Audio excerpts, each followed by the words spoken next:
You're listening to episode 147 of the D6 podcast. I don't know anything more important in our society or in the kingdom of God than to help the church, help the family. Discipleship is not an event, it's a way of life. And one day it just hit me that discipleship at home was not about doing more. It was about inviting Christ into what we were already doing. The goal of family ministry is not families sitting on the couch holding hands and singing Kumbaya. The ultimate goal is families that love God, love people, and make disciples of all peoples. So that's why you're here. You're here to say 1 hour a week, as significant and as awesome as it is, we know that it's not enough and we want to be intentional with every hour. You're listening to the D6 podcast. Here's your hosts, Ron Hunter and Jeremy Lee. This is the family ministry podcast that helps you connect the church and home. Ron, are you a fan of stand-up comedy? Absolutely. My wife and I love laughing as we watch various programs on TV. Yes. And comedians that we have bought DVDs for in the past. And so here's the bummer, and I bet about a bunch of our listeners would agree with this, that stand-up comedy is like 90% raunchy in today's world, right? Yes. One of my favorite stand-up comedians was Sinbad. You remember that dude? Oh, yeah, I do. One of the things I loved about Sinbad is he could be funny without being nasty, right? That's right. That's right. I mean, that dude, and to me, that's real comedy, because it's easy to make a joke about something off-color or to curse or to all that stuff. Yes. It's easy to make people laugh by saying raunchy stuff. That's right. I mean, middle schoolers do it all the time with their bathroom humor and blah, blah, blah. So to me, I'm like, yeah. But when you can make people laugh without that, you've got serious skills. And we've got somebody today who can do that. We are going to be with Jonnie W. I'd love for you to kind of tell the story of how you discovered Jonnie W., who we're going to be talking to today about how to bring fun back in the family. And for those of you who don't know, Jonnie was kind of new to the D6 conference this year. That's right. And he slayed. He really did. I mean, people were... I sit in the back where the AV and the lights are kind of controlled from, and I always look around watching the audience engagement. That's part of my role. And while he was up there, people were crying. They were bent over literally, and they were knocking and elbowing each other, going, "Did you hear that?" and repeating it. He was absolutely spot on. Yeah. And some people come on and they perform and they walk away and they're like disengaged. I will tell you, Jonnie was in the green room paying attention to the monitors, taking in from all the other speakers. Yeah. And when he came back out, he referenced and he was there. This guy is genuine. And literally, he cares about being a person who is a learner, not just a performer. That's what I liked about him. You probably saw that too when you talked with him. You know, I typically, love to tell our listeners, you're going to get some transferable concepts that you can use in your ministry this week. This is going to be great content, seminary level training, and none of that is true about this interview. Absolutely not. That's right. What we have for you in this interview our first interview, the second interview with Steve Bonner, I'll let you explain in a second. I'm sure that's got amazing We're going to contrast content. that one. That's right. Yeah. But in the first interview today, I don't know if some of you are just kind of in a down spot in life and you just need to laugh. Well, that's how we're going to serve you today, because when this Jonnie W. guy, I had never really had any contact with him before this interview.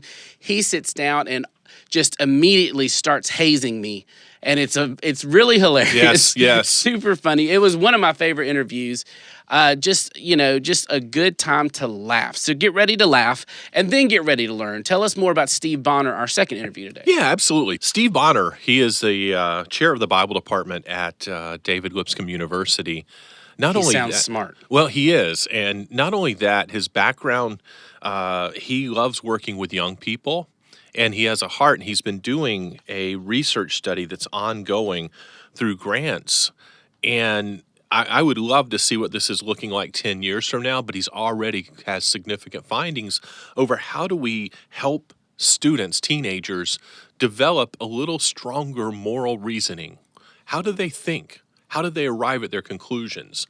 And he's going to walk us through that concept of that moral reason, that they can arrive based on theology, based on emotion, based on all those things. And we know our kids just make, I call them bonehead decisions. You know, how do we help our kids not make bonehead decisions, to put it in just everyday terms?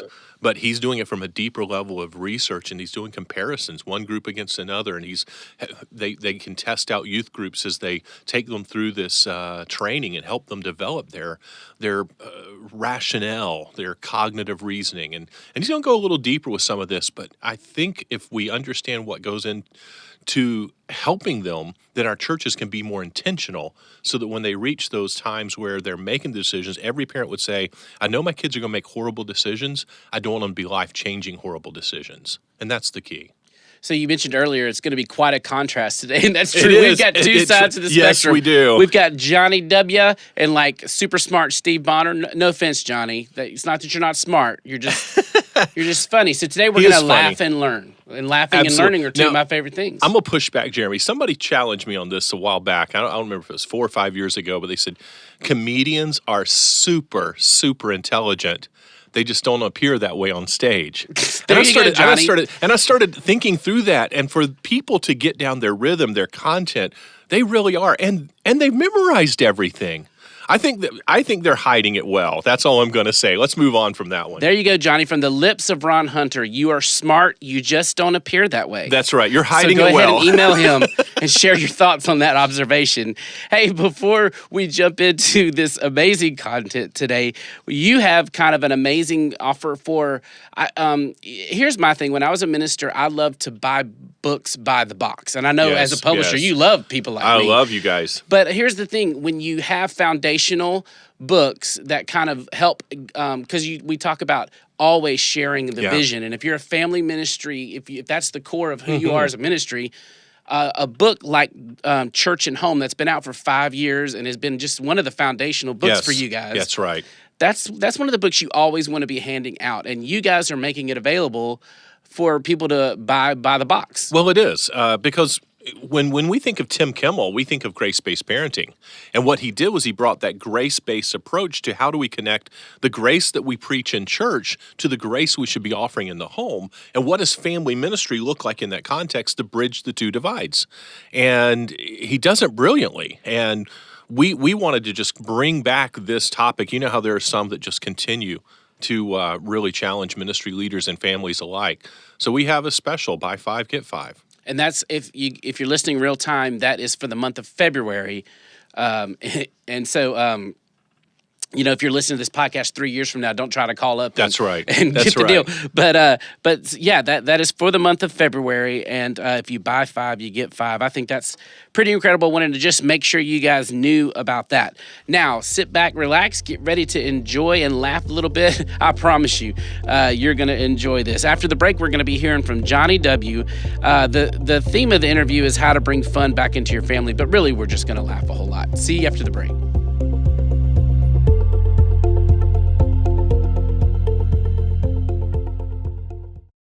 D6 curriculum is centered on the discipleship philosophy found in Deuteronomy 6, that parents and grandparents should be primary in the discipleship of their children. To accomplish this, D6 curriculum aligns every age in church on the same biblical passage or topic.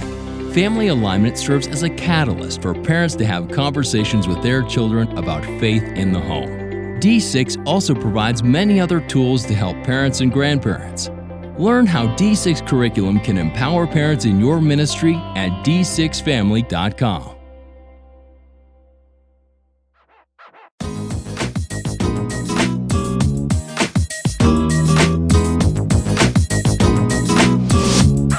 Hey, everybody, this is Jonnie W. Welcome, sir, to the D6 podcast. Hey, am I supposed to be looking at this one or this one? No, you look right here, buddy. Oh, okay, my bad. Hey, listen, you're new to D6. I am. I don't know what that means. And you speak. Is this a cult? Be honest. What do they bring you here? Are you a speaker? I speak. I've been known to speak. I do some comedy and music. Comedy and music? So you're funny? Well, so far, so good. We'll find out together. Well, actually, I made, so let's just be honest with everybody. I made a list of questions for you. You did, and let me tell you, these are hot garbage. I can't. This is Unbelievable. Well, I mean, What is laughter, really? Come on, that's not a. I did. What does it mean? Well, I mean, I don't know you, so it was hard to. You couldn't have done research. Well, You don't have Google. Yeah, no, that's my bad. That's my bad. But I should have done it all for you. You're doing the right thing. So anyway, Yeah. you By the way, this is awesome. This is unbelievable. What? Is the homeschool conference next week? Is this what happened? Is it? No, you can't have Netflix. Play with this. Okay. it's Sorry to IKEA. yell. I think it's IKEA. Is it? Mm-hmm. That's unbelievable. Okay, That probably cost $50. This is probably, it really was. It's just a bunch of, okay. And it's blocking the logo. It's a Jenga set that was gone wrong. Yeah, this is, yeah. All right, here we go. All right, so comedy. Yeah. But you weren't always a comedian. You were in a band. I was in a Christian rock band. And What is it, like hard rock, like heavy we metal? were like, kind of worship. We were like Sonic Flood a little bit. This is back in the late 90s, early 2000s. We went Sonic Flood, Striper? We went zinc. We went aluminum. We had 12 fans. No, we did. We traveled and did a bunch of camps and conferences and stuff like that. It was fun. Cool. It was about 7 years of that, and it was cool. It kind of got me comfortable in front of a crowd. And you wouldn't have heard of us though. We had 3 names. We started out. We were Five Smooth Stones. That's straight up mid 90s right there. Then we were. We found out there were like 5 bands called Five Smooth Stones. Because that's right when the internet was coming out. We were like, oh no, we could search and see there's a bunch of. So we changed our name right before we recorded our first record, and it was. Cease and desist. That's what we called ourselves. That would have been great, actually. No, we call ourselves 11th Hour, which sounds a little more heavier than we really were. It sounds really, angry. Yeah. 11th Hour. And then we recorded 2 CDs under that name, and then we found out there were like 52 11th Hours. And one of them was like a goth metal band that was not Christian, and so there really was a cease and desist there.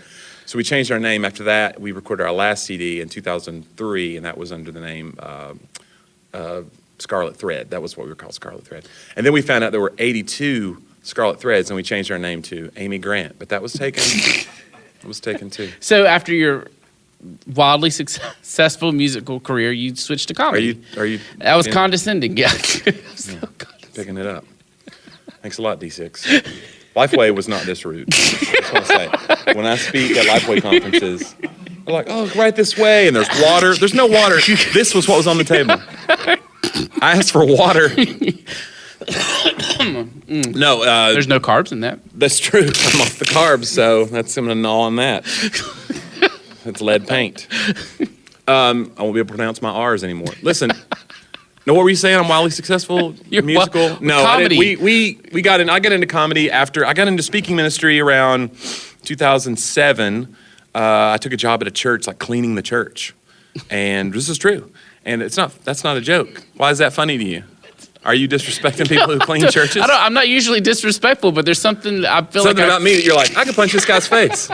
I really feel like he's got a punchable face. No, I took a job cleaning, and I was teaching Sunday school, and it kind of got me really comfortable speaking in front of people, and I was using jokes to kind of get into my messages that I was preparing, and it just felt so natural. And then we did a college retreat at my church. Some students from all over the state were there, about 300 people. And the district youth leader went to my church, and he said, well, you're the, kind of the guy who's hosting this. You need to get up and say something. I was like, I was scared to death. And so I got up and I did jokes, and for like 8 minutes. And I made fun of all the schools or whatever that were there and their mascots and stuff. And it just killed, and I couldn't believe it. And if it had not gone well, I never would have done it again. I was not like confident at all in it. But it went well, and so some of those campus pastors started asking me to come do events at their colleges. And I was like, well, I have 8 minutes, and a lot of it's not about you, and it's making fun. But so then I just really started kind of getting serious about being funny. And so I really started like writing down things that I was thinking, and that's what's cool about writing jokes is you kind of learn how you really feel about something. If you write jokes about it. If I sit down to write a joke about guns or whatever, even if it's like a really controversial topic, you just kind of through your voice starts to come out how you feel, and sometimes you have to play the other side for laughs. then you're like, oh, that's a good point, actually. And it kind of unlocks things in your own opinions about things. So I don't know, humor is very powerful in that way. But all that said, so yes, was wildly successful. Then I transitioned to a wildly successful. It is wildly successful because you toured with Tim Hawkins. I did, and yeah. And a lot of people know him. That's true. And that was condescending too. Really I realized as soon as it came out, I felt Don't have that. to Google him. I really felt that, and I'm This is sorry. unbelievable. I want to apologize to you. I really do. I don't normally. Can we edit that? No, you don't have to edit that. It's fine. It's great. I love traveling with Tim, and he's been really good to me, so that's awesome. Yeah. My association with him is tremendous, and I don't regret it one bit. He's awesome, and so yeah, that's put me in front of a lot of people over the years. I've been now traveling you for can about travel. Yeah. I travel a ton, and it's great usually. When you start out traveling, it's not the best because this was true in the band days too. These pastors want you to stay in their houses. Yeah. You know, they save money in the early days. You know, you guys took care of me, whatever. I'm in the hotel. I'm sharing a room with 4 other speakers. But it's no big deal. And, yeah, the early days, they want you to stay in their house. They're like, this will be like the early church. You can eat dinner with us. And you're like, I don't really have an early church model when it comes to, I like a Holiday Inn model, like a Hampton Inn, and continental breakfast and stuff. And I'm kind of introvert, which is weird to people. That is because weird. I'm like an extrovert on stage for an hour at a time in front of thousands of people sometimes. But So this is draining your energy right now. this is okay. Because you've enraged me and you've tapped into I'm like, okay, I'm engaged. And, but like disrespect fuels me. And so this is fine. No, but normally it's like, here's how you can tell if you're an introvert. I always tell people this. They go, how do you tell if you're an introvert or extrovert? If you get a big smile on your face when someone cancels their plans with you. And that's what happens. Yeah. If you're like, wait a minute, they canceled? I don't have to. What? I just figured out I'm an introvert. Yeah, Thank you. That's the deal. Light bulb. You're welcome. But they want you to stay in their house, and so I just had a few experiences. One of them was I stayed in Louisiana with this pastor, and he said, we'll go out for lobster. And I was like, oh my God, because it's great. Louisiana's, they have crawfish. And he made lobster at the house for me. And it's a different experience. It's not in the aquarium. You don't pick it out, and then that one with the rubber band. He is in the kitchen, and I heard the sound of the lobster going down into this whistling, screaming sound came out, and he came out. I was like, I'm gone. And he's like, no, it's not what you think. It's not a scream. It's just a physiological reaction. It's air is escaping. I said, that's what a scream is. But then he put me in the guest room, and he put me on the airbed. Have you slept on the airbeds? You're in ministry, right? Yeah. So you know about the airbed. Yeah, big boys in airbeds. It's unbelievable. Mm-hmm. Well, it sounds amazing. If you think about it, it's a bed made of air. It sounds like you're going to be sleeping on a cloud. No. You're on it 5 seconds. You're like, this is a pool toy. I'm on a pool toy, and I'm cold. And then, I'm a big dude. You're not a small guy. Gosh, was that? It's okay. I deserve adds that. 10 pounds. I deserve that. There's 42 cameras on it.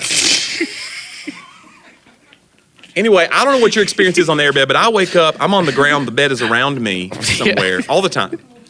And I lay down on a mattress, I wake up in an inflatable shame taco. It's not okay with me. It's embarrassing.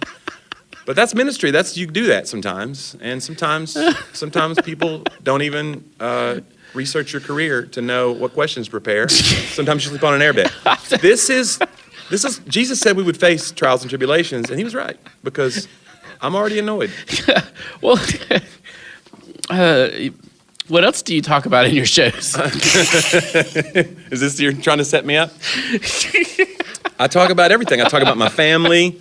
I don't have kids. That's kind of a weird thing about me. And we stopped at none, and that's a weird thing. A lot of evangelicals too. I can feel them kind of disconnect from me when I talk about it, because they're just like, "Oh, he's one of us," and they go, "No, he's not. He ain't got a litter of kids. Get him!" And then they get the pitchforks. But yeah, we actually just finalized the process. We're going to be adopting now. Oh, Isn't that congratulations! cool? We are adopting a highway. I'm pretty excited, and We have one daughter, Elaine. She is just the best. 1.5 miles. She's tallest in her class. And you just love them. It doesn't matter. I still have to pick up after her. It's okay. But no, I don't have any children, and that's... I'm an uncle, though. That's great, being an uncle. You kidding me? Are you an uncle? Do you have nephews and nieces? Mm-hmm. That's the best, isn't it? There's no responsibility. Zero. You just don't change diapers? No, it's like 2 rules. Don't be creepy, keep them alive. That's it. And it's amazing. It's like a starter kit, and... But I have like a nephew, He's 5, and he gets into stuff a lot of times. Do you have mischievous nephews and nieces? Yeah, they're adults. Do you have? Oh, they are. Mm-hmm. But they're still mischievous. They're in bad trouble. I've got some little ones. Actually, I do. I've got little ones. You just now remembered? Imaginary children for this conversation? That's fine. Whatever you got to do. No. This is the phoniest. There's not even anything written on this, by the way. This is like a... What is it? The Ipsum? No, there's two pages, but Lorem Ipsum, like the website. They're saying the Duck Dynasty girl's coming on, so we gotta. You're bumping me for Duck Dynasty girl? You don't even know her name. We just gotta keep it real. What's her name? If she's so great, what's her name? She's the niece of Uncle Si. You mean Sadie? Isn't it Sadie? Isn't it Sadie? Is her name Sadie? I know it's Sadie. In fact, I've been looking forward to interviewing Sadie a lot. You? Well, I hope it goes better for her.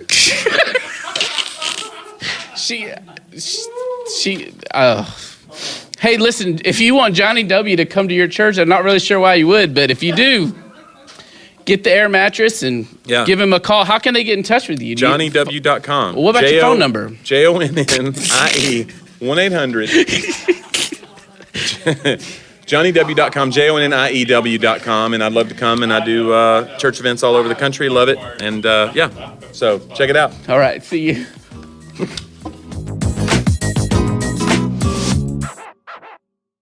Are you looking for the right conference to attend this year? The D6 Conference is a family ministry conference designed for your entire ministry team. Come hear from over 30 speakers and network with churches that share your passion for reaching families. Family ministry isn't just another program. It's one of the most important things your church can do to make a difference in your city. At the D6 Conference, you'll be inspired and equipped to take your family ministry to the next level. To learn more about the D6 Conference, just go to d6conference.com.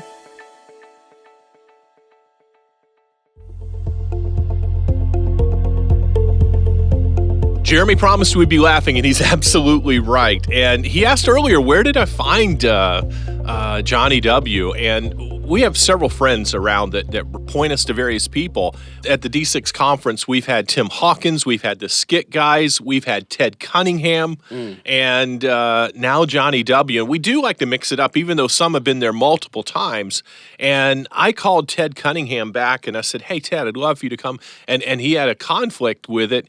And I did not know this, but there is a Christian Comedian Society or an organization. I don't even know if I'm getting that right. That sounds like a fun dinner party. I would be so out of place there. They would laugh me out of the room. They would all be making fun of you. They would. I would give them content for their future stage time.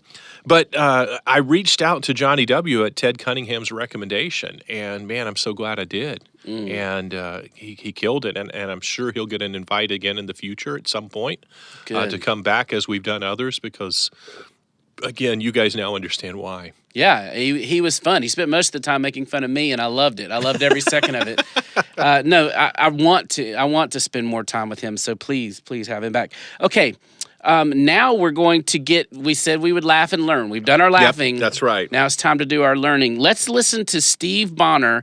Ron did a great job of setting this up earlier. He's going to be talking to us about adolescent moral reasoning. And I know that sounds like, let's go take a nap. But I promise you, when you hear the research this guy is doing, it is going to be kind of a game changer, especially for our youth ministers and our children's ministers working with older kids. Let's listen to Steve.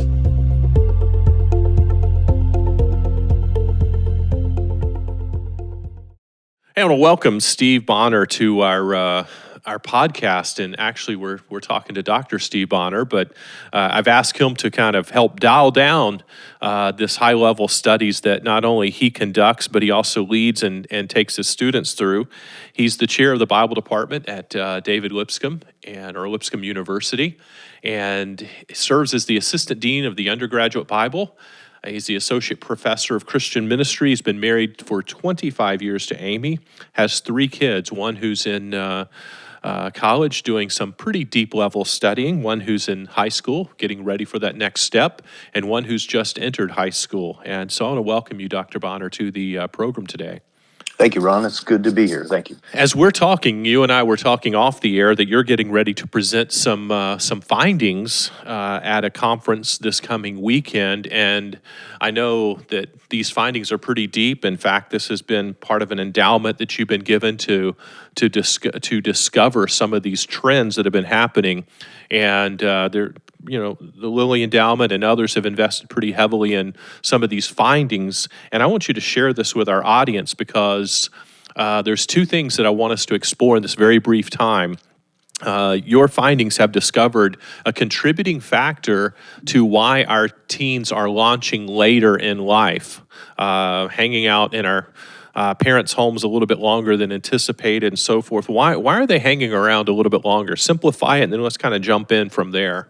Well, I started teaching in the college level straight out of full-time youth ministry. And I recognized that my students were still operating like high school students, basically my freshmen and sophomores.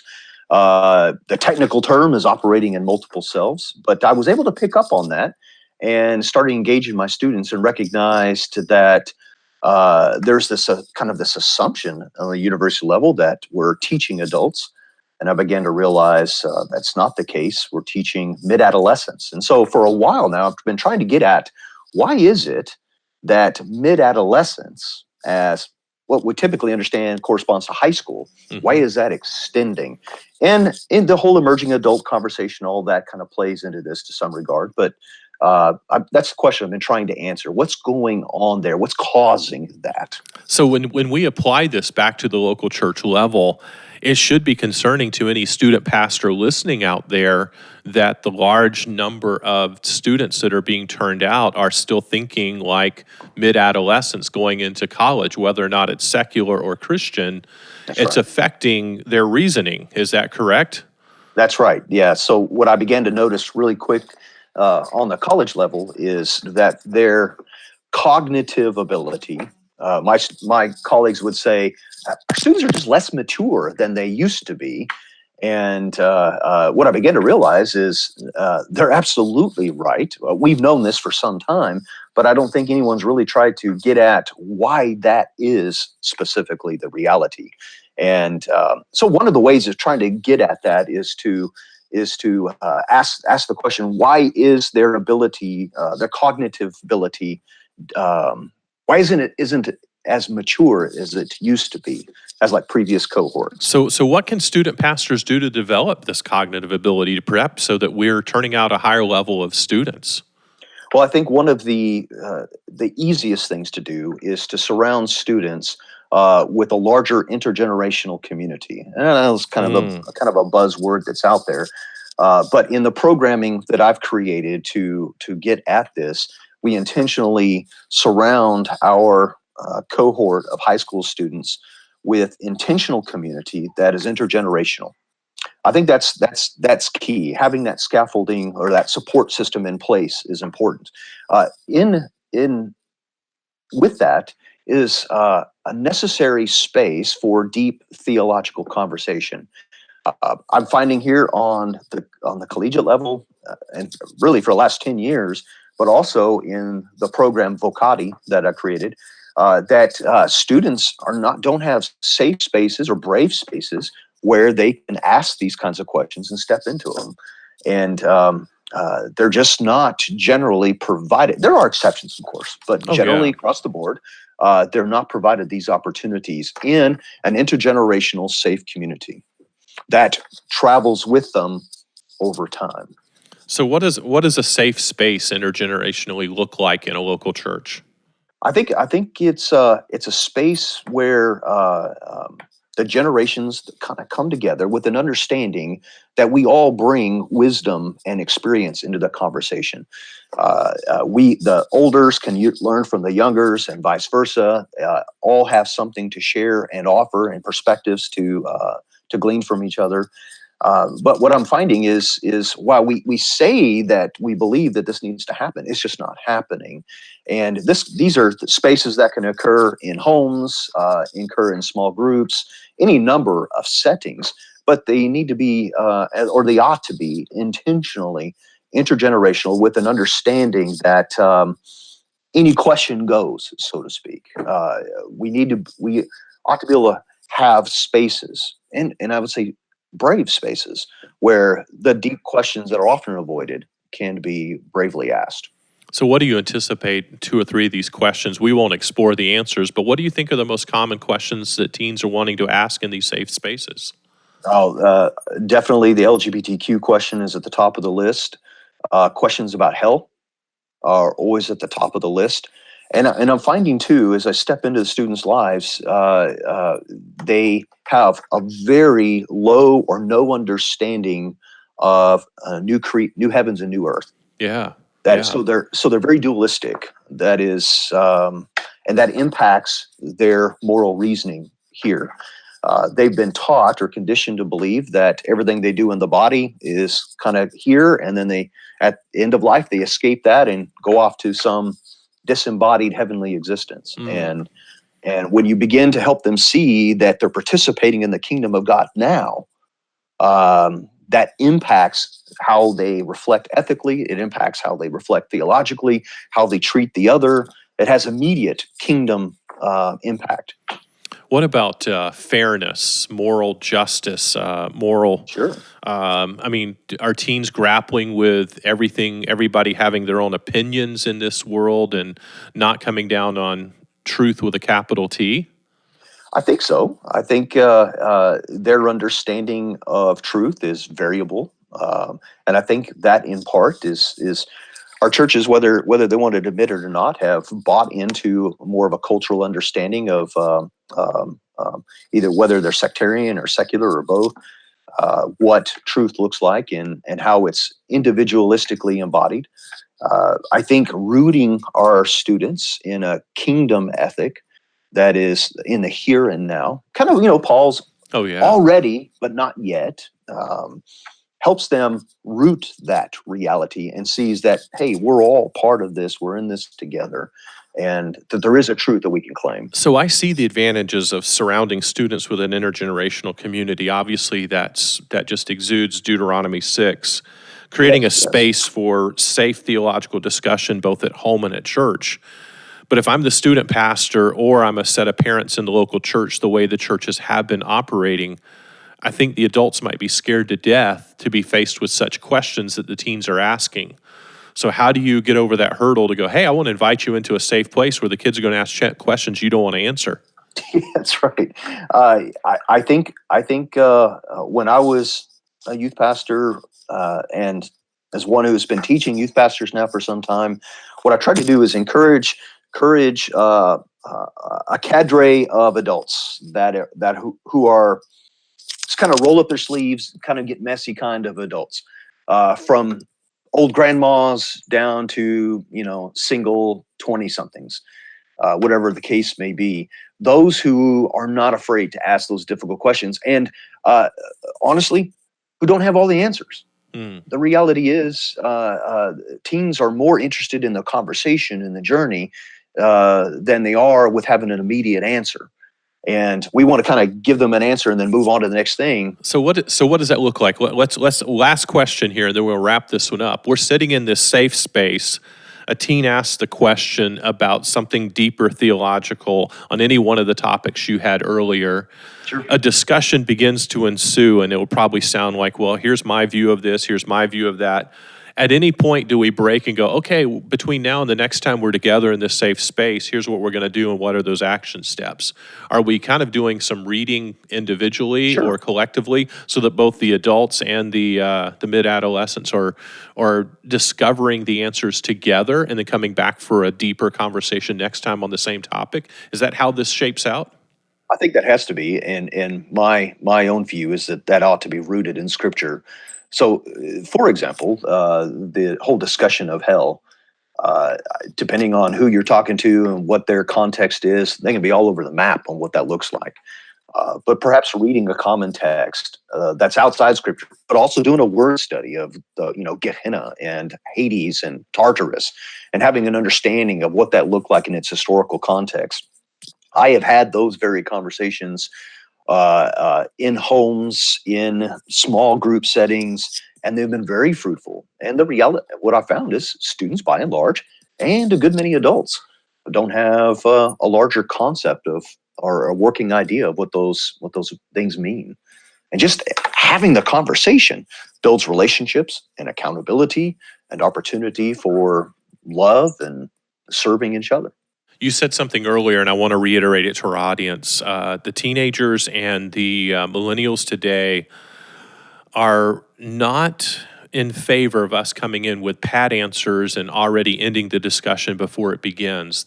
You talked about the value of the discussion, and without a doubt, the value of the discussion adds to their ability to rationally develop a way of thinking about more difficult problems. So I think we've done a disservice, and Steve, I think you're spot on. We've come in and spoon-fed our kids, but not taught them how to dig out these real tough answers on their own by modeling it right alongside of them. Yeah, one of my colleagues, if I can say, one of my colleagues said, and I can't remember who it was, but I'm borrowing this. We need to move from this reality of passing on our faith to a reality where we create space, create an environment where the faith of the next generation is nurtured. What we've done is we've determined what everything is, how to worship, how to relate to God, and who God is, and we've kind of packaged that, and we've passed that on and said, this is what you need to believe. And so what we've done is we parents become faith distribution managers, and our kids become consumers of God and treat God as a static commodity. And I think we've done a significant disservice to the coming generations because we're not giving them opportunities to think for themselves. That's really good. I want us to end on that note because that's something I hope our listeners will simply ponder, because that's weighty. That's really good. And quite honestly, it helps me continue to develop my cognitive abilities to contemplate what you've challenged us with today. You're spot on. Thank you for sharing with our audience. Thank you, Ron, for having me. I really appreciate it.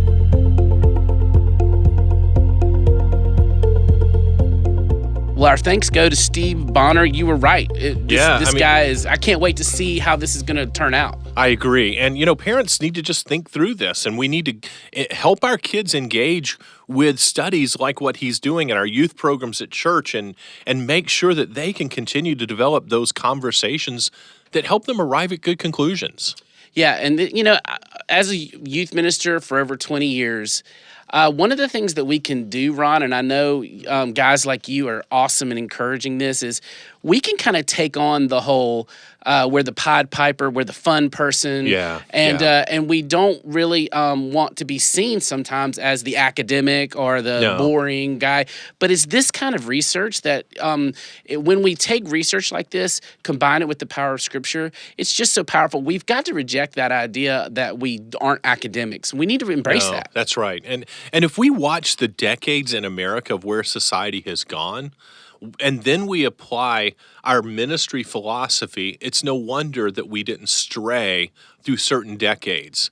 And now we're seeing the hope of Generation Z especially, and even the millennials were also leading this charge going, I want truth. They want to have a conversation around truth. They want to explore something deeper. And Generation Z is taking that even further with that. And so I think it's a call to youth ministry and children's ministry to say our kids can handle deeper theological issues. We don't have to make it boring. That's not what we're saying here. But we can give them deeper content in a very creative way. Well, if you've made it to this point of the podcast, this means you have committed a good amount of time to hang with us today, to laugh and to learn. We hope you've enjoyed it. Hey, thanks. And we just want to always remind you, we're on all the social media platforms. You can just hashtag D6 podcast, and we would just love to engage and interact with you. We don't want this to be a one-sided conversation, so you do your part and talk to us on those platforms. We will be engaging with you. Thanks a lot for listening. We are looking forward to next week, where one of my favorite folks will be with us. I'm a father of 2 boys. You have a boy and a girl. Yeah, and a girl. That's right. So we're only talking about boys on our first interview next week with David Thomas. He's going to talk to us about our Wild Thing boys, and he's got some great material on parenting young men. And then we have Chris Shirley. That's right. And Chris Shirley's going to talk about that guide to being a good grandparent. And that's a topic that we revisit different times because we say it's not about the next generation, it's about every generation. And when it is, that means every generation engages all generations, grandparents included. And that's what we have on tap for you guys next. We are excited and appreciate you so much for listening. We hope you have a great week of ministry. You've been listening to the D6 Podcast. You can learn more about D6 at d6family.com.